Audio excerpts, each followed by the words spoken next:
शालेय विद्यार्थ्यांच्या प्रश्नांवरून तरुणाचा जिल्हा परिषदेत आत्मदहनाचा प्रयत्न, पोलिसांच्या सतर्कतेमुळे अनर्थ टळला। शालेय विद्यार्थ्यांच्या पोषण आहार, गणवेश वितरण तसेच शिक्षक उपस्थितीबाबत सुरू असलेल्या विविध समस्यांकडे प्रशासनाचं दुर्लक्ष होत असल्याच्या निषेधार्थ आज सकाळी एका तरुणाने जिल्हा परिषद कार्यालयात अंगावर डिझेल ओतून आत्मदहनाचा प्रयत्न केला। सोमवार दिनांक 3 नोव्हेंबर 2025 रोजी दुपारी 1 वाजेचा ही घटना घडली। कदीम जालना पोलिसांच्या वेळीच हस्तक्षेपामुळे मोठा अनर्थ टळला असून शकील नजीर पठाण असे तरुणाचे नाव आहे। मिळालेल्या माहितीनुसार जालना जिल्ह्यातील जाफराबाद तालुक्यातील काही शाळांमध्ये विद्यार्थ्यांना पोषण आहार वाटप, गणवेश वाटप या प्रक्रिया वेळेवर किंवा योग्य पद्धतीने न केल्याची तक्रार या तरुणानं पूर्वीही लेखी स्वरूपात केली होती।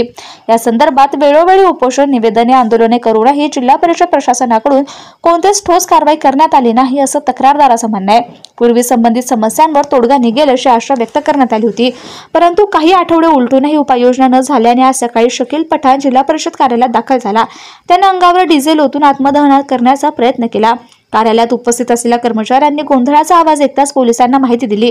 तात्काळ कदीम जालना पोलीस घटनास्थळी पोहोचले आणि तरुणाला ताब्यात घेत प्रतिबंधात्मक कारवाई केली।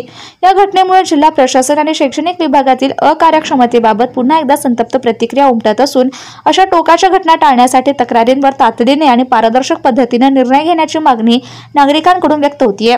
कदीम जालना पोलीस ठाण्यात पुढील चौकशी सुरू असून जिल्हा परिषदेच्या शैक्षणिक विभागाकडूनही या प्रकरणाची नोंद घेण्यात आली आहे। शिक्षक निवासस्थानी राहत नाही, ते निवासस्थानी राहिले पाहिजे। दमन बोला, घाबरू नका। दमन गणेश वेळेवर वाटप करत नाही। डिझेल घेण्याचं बघा काय, डिझेल घेतला डिझेल घेतलं म्हणजे काय म्हणतात ऐका ना, डिझेल घेतला अंगावर, काय सांगाल आपण कशासाठी घेतला? न्याय देऊन राहिले साहेब। काय मागणी नेमकी? आमची मागणी एकच आहे, शिक्षक निवासस्थानी राहावे। गाड्या पुढे घ्या, त्याला गाड्या घ्या, गणेश वेळेवर वाटप करणे। आणि दुसरी गोष्ट, मुलांचा आहार नेहमीच खिचडी खाऊ घालते।